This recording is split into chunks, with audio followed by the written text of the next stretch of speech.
भक्तजनों, माताओं, बहनों, सादर जय श्री कृष्ण। हमारे YouTube चैनल में आप सभी का बहुत बहुत स्वागत है। मैं हूं आपके साथ आचार्य धर्मेंद्र शास्त्री। सबसे पहले तो आप सभी को हरतालिका तीज महापर्व की बहुत बहुत शुभकामनाएं और बधाइयां। भगवान भोले बाबा तथा माता पार्वती का भरपूर आशीर्वाद आपके जीवन पर सदा बना रहे। आप स्वस्थ रहें, व्यस्त रहें, प्रसन्न रहें, आपके घर में सुख शांति समृद्धि का वास हो। भाद्रपद माह के शुक्ल पक्ष की तृतीया तिथि को हरतालिका तीज का व्रत किया जाता है। यह व्रत सभी महिलाएं करती है और सभी महिलाओं को करना भी चाहिए, क्योंकि सौभाग्यवती महिलाएं अपने पति की लंबी आयु के लिए तथा सौभाग्य वृद्धि के लिए इस व्रत को करती है। वहीं कुंवारी कन्याओं को इस व्रत को लंबी आयु के साथ साथ जो है उत्तम पति की प्राप्ति के लिए किया जाता है। और अन्य सभी महिलाएं जैसे विधवा महिलाएं अगले जन्म में उत्तम पति की प्राप्ति के लिए इस व्रत को करती है। और अन्य जो जैसे कि यदि कोई परित्यक्ता या तलाकशुदा महिलाएं होती है तो वो अपने दुर्भाग्य को समाप्त करने के लिए भी इस व्रत को कर सकती है। यानी कि सभी महिलाओं को इस व्रत का पालन करना चाहिए। यह व्रत बड़ा ही पुण्यदायी तथा सौभाग्य को देने वाला होता है, क्योंकि भगवान भोलेनाथ ने माता पार्वती को इस व्रत के विषय में विस्तार पूर्वक बताया है। उन्होंने कहा था कि देवी पार्वती, तुम मेरी पत्नी इसी व्रत के कारण बनी हो, इसलिए यह व्रत सभी महिलाओं को करना चाहिए। और जो महिला इस व्रत को नहीं करती है या किसी कारण उनका व्रत छूट जाता है, उनको इस व्रत की कथा सुनकर के पूजा अर्चना अवश्य ही करना चाहिए।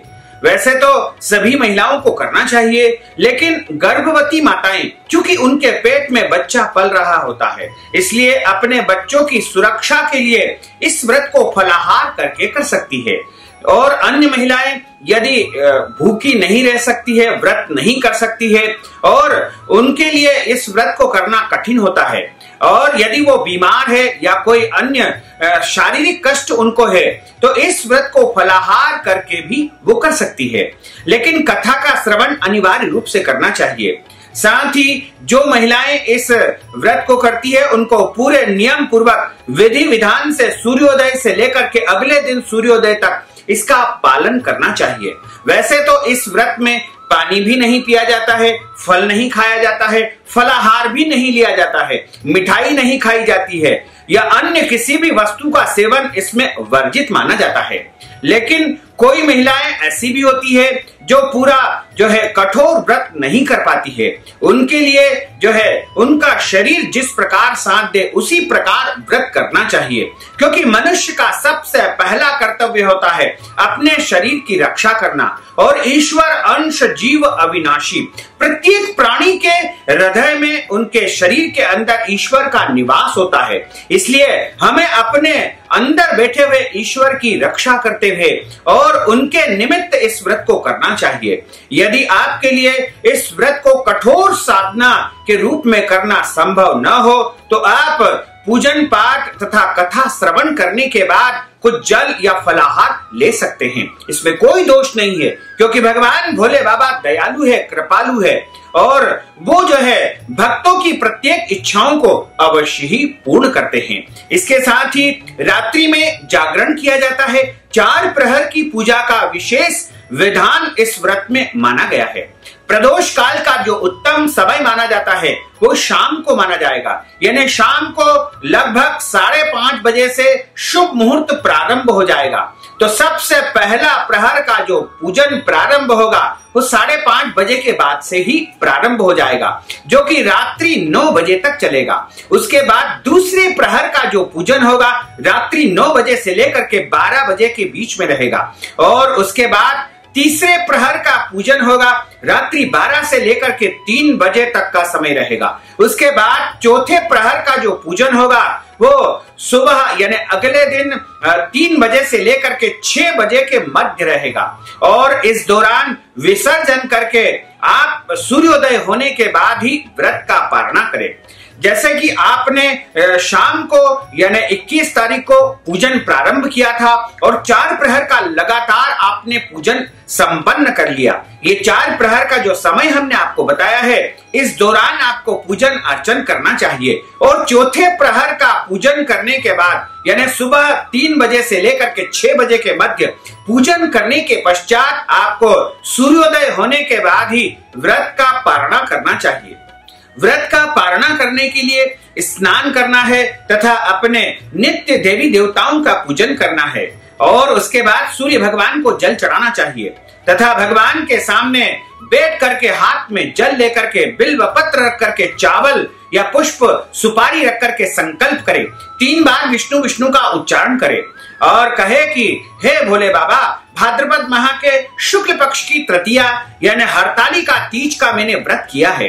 मेरे इस व्रत को आपकी कृपा से परिपूर्ण हो गया है। यदि मेरे द्वारा जाने अनजाने में कोई भी अपराध हो गया हो, कोई गलती हो गई हो, तो आप क्षमा कर दीजिएगा तथा मेरा नाम यह है, मेरा गोत्र यह है। अब मैं व्रत का पारणा करने जा रहा हूं या करने जा रही हूं।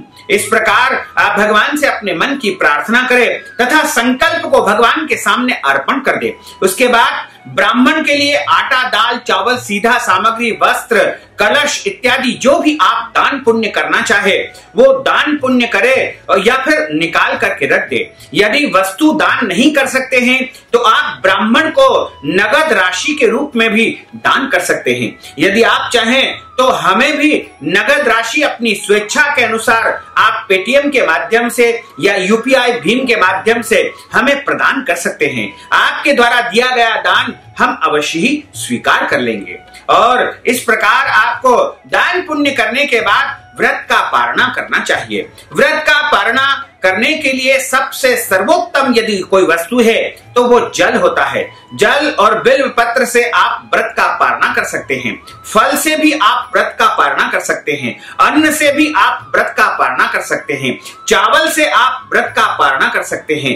रोटी सब्जी से व्रत का पारणा कर सकते हैं। दाल बाफले, लड्डू या खीर से या अन्य किसी भी वस्तु से आप जो शुद्ध और सात्विक हो उनसे व्रत का पारणा आप अवश्य ही कर सकते हैं। यानी पारणा करने के लिए शुद्ध और पवित्र वस्तु होना चाहिए। यदि आप इस व्रत का उद्यापन करना चाहते हैं तो इस व्रत का उद्यापन 13 वर्ष निरंतर व्रत करने के बाद ही करना चाहिए। 13 वर्ष जब आपके पूरे व्रत करने के व्यतीत हो जाए तब इस व्रत का पारणा आपको करना चाहिए। यदि 13 वर्ष करना संभव नहीं हो तो बीच में भी इस व्रत का पारणा आप कर सकते हैं, उद्यापन कर सकते हैं। लेकिन जब आप उद्यापन करें तो यह व्रत किसी और को समर्पित कर दे। यानी अन्य कोई भी महिला, कुंवारी कन्या या सौभाग्यवती महिलाएं आपके द्वारा व्रत को स्वीकार कर ले, उसके बाद आप बीच में भी इस व्रत का उद्यापन कर सकते हैं। इस व्रत के उद्यापन यदि आप करना चाहते हैं तो किसी योग्य या विद्वान ब्राह्मण को बुला करके विधिवत आपको पूजन अर्चन करने के बाद जो है इस व्रत का उद्यापन करना चाहिए। यदि ब्राह्मण मिलना आपके लिए संभव नहीं हो तो आप स्वयं भी अपने घर पर इस व्रत का उद्यापन कर सकते हैं। तो उद्यापन के लिए सबसे पहले आपको एक शुद्ध स्थान पर गोबर से लीप करके या पोछा लगा करके आटे का चौक बनाना चाहिए और उसके ऊपर एक चौकी या पटा आपको रखना होगा। उसके ऊपर एक सफेद कपड़ा आपको बिछाना है तथा उसके ऊपर आपको 9 ढेरी चावल की यानी 9 ग्रह की स्थापना करनी है। उनके ऊपर 9 सुपारी, 9 खारक, 9 बादाम, 9 खड़ी हल्दी तथा लौंग इलायची 9 की मात्रा में आपको रखना है तथा गौरी गणेश की 2 मुट्ठियां सामने रख करके उन पे गौरी यानी माता पार्वती की स्थापना करे तथा भगवान गणेश जी की स्थापना करे। उसके बाद दाहिनी ओर आपको कलश की स्थापना करना चाहिए। कलश के लिए एक ढेरी गेहूं की रख करके उसके ऊपर तांबे का लोटा रख दे। उसके कंठ से आपको कलावा यानी मोली बांधना चाहिए। उसके बाद उसके ऊपर आम का पत्ता रख करके, नारियल रख करके और कलश की स्थापना करे तथा बीचों बीच आपको भोले बाबा का शिवलिंग स्थापित करना चाहिए। आप शिवलिंग के रूप में आपके घर में जो शिवलिंग उपस्थित है, जैसे आपके घर में यदि तांबे का या चांदी का या फिर अन्य कोई भी धातु का है तो वो शिवलिंग आप रख सकते हैं, या फिर पत्थर के जो शिवलिंग होते हैं नर्मदेश्वर, उनको भी आप रख सकते हैं। यदि नहीं है तो आप गोबर के या मिट्टी के शिवलिंग या बालू रेती के शिवलिंग भी वहां पर बना करके स्थापित कर सकते हैं।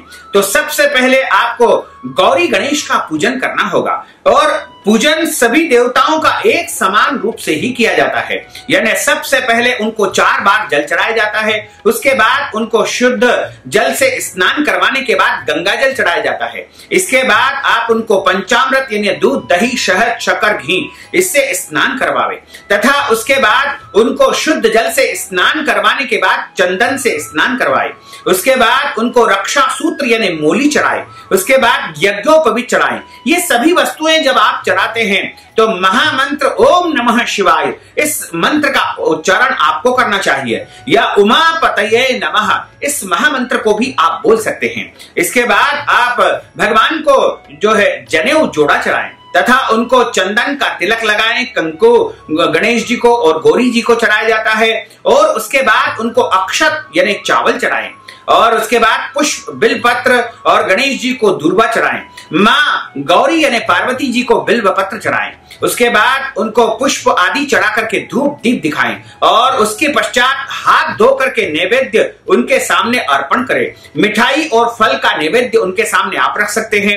इसके बाद पान का बीड़ा उनके सामने अर्पण करना चाहिए। उसके पश्चात ऋतु फल यानी जो भी फल आपके पास उपलब्ध है वो पुनः एक बार चढ़ाएं। उसके बाद उनको नारियल चढ़ाना चाहिए तथा आरती करना चाहिए। इस प्रकार आपको पहले गणेश गौरी का पूजन करना है, नवग्रह का पूजन करना है तथा कलश का पूजन करना है। उसके बाद भोले बाबा का इसी विधि से पूजन आपको करना चाहिए। लेकिन भोले बाबा का जब आप पूजन करते हैं तो ध्यान रखिएगा कि उनको कुमकुम, सिंदूर, रोली आदि वस्तुएं नहीं चढ़ाई जाती है, और उनको अबीर, गुलाल, चंदन, अक्षत, पुष्प, बिल्व पत्र, शमी पत्र, भांग, धतूरा, अकौवा के पुष्प, धूप दीप, नैवेद्य आदि से उनका पूजन किया जाता है।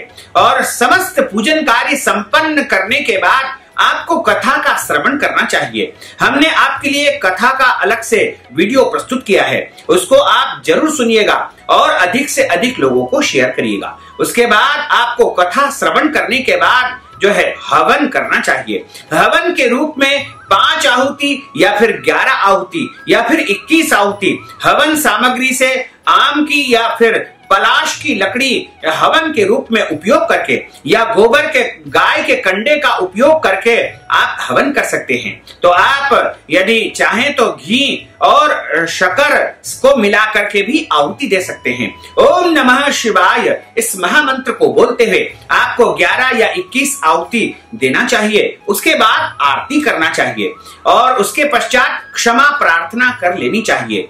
और जो सामग्री आपने वहां पर चढ़ाई है उन सब सामग्री को आप किसी भी ब्राह्मण को जाकर के या मंदिर में जाकर के दान पुण्य कर सकते हैं। जो भी सामग्री आप चढ़ाते हैं वो ब्राह्मण को दान कर देना चाहिए। यदि कोई ब्राह्मण नहीं मिले तो साधु संत को या मंदिर में भी आप दान कर सकते हैं, या फिर आप किसी गरीब या जरूरतमंद व्यक्ति को भी दान कर सकते हैं। उद्यापन के निमित्त ब्राह्मण को भोजन भी करवाया जाता है तथा ब्राह्मण को वस्त्र दान आदि भी किया जाता है। यदि आप भोजन नहीं करवा सकते हैं या फिर वस्त्र दान नहीं कर सकते हैं तो आप हमें भी जो है दान स्वरूप नगद राशि अपनी स्वेच्छा अनुसार प्रदान कर सकते हैं।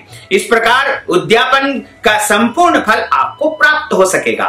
तो आप इस व्रत की विधि इस प्रकार पालन करें तथा पारणा इसका इस प्रकार करना चाहिए। यदि आपका कई लोगों के कमेंट्स आ रहे हैं कि हम बीच में इस व्रत को करना भूल गए हैं, या बीमारी के कारण, या डॉक्टर ने मना कर दिया है, या गर्भावस्था के कारण, या मासिक धर्म के कारण हमारा बीच में व्रत टूट गया था, या एक व्रत को हम छोड़ दिया थे, तो इसलिए आप चिंता न करें। यदि आपने छोड़ दिया है तो पुनः आप भगवान से क्षमा प्रार्थना करके व्रत को प्रारंभ कर सकते हैं। आपका व्रत भंग नहीं माना जाएगा, टूटा हुआ नहीं माना जाएगा, पुनः आप इसको प्रारंभ कर सकते हैं। क्योंकि प्रभु कहते हैं कि जो भी श्रद्धा और भक्ति तथा विश्वास के साथ में व्रत करता है उसकी समस्त इच्छाओं को मैं परिपूर्ण कर देता हूं। भगवान की श्रद्धा भक्ति यदि आप बिना नियम के भी करते हैं तो वो स्वीकार कर लेते हैं, क्योंकि भगवान तो भाव के भूखे हैं। उनको आपका कोई नियम नहीं चाहिए, कोई पैसा नहीं चाहिए, कोई पुष्प नहीं चाहिए, कोई वस्तु की उनको आवश्यकता नहीं है, केवल आपके भाव की उनको आवश्यकता है। इसलिए आप भाव पूर्वक बिना नियम के भी और बिना विधि के भी इस व्रत का पालन करेंगे, या कथा का श्रवण करेंगे, या भगवान की महिमाओं का गान करेंगे, श्रवण करेंगे, भजन करेंगे, कीर्तन करेंगे, तो निश्चय ही भोले बाबा और माता पार्वती का भरपूर आशीर्वाद आपके जीवन पर सदैव बना रहेगा तथा आपके जीवन में अखंड सौभाग्य की प्राप्ति होती रहेगी और आपका दुर्भाग्य हमेशा हमेशा के लिए समाप्त हो जाएगा। तो भक्तजनों, माताओं, बहनों, हमने जो ज्ञानवर्धक जानकारी आपको दी है उसको आप अधिक से अधिक लोगों को शेयर करिएगा, लाइक करिएगा, कमेंट करिएगा, और यदि अभी तक आपने सब्सक्राइब नहीं किया तो अभी और इसी समय सब्सक्राइब अवश्य कर लीजिए। आपको और आपके पूरे परिवार को सादर जय श्री कृष्ण, सादर धन्यवाद।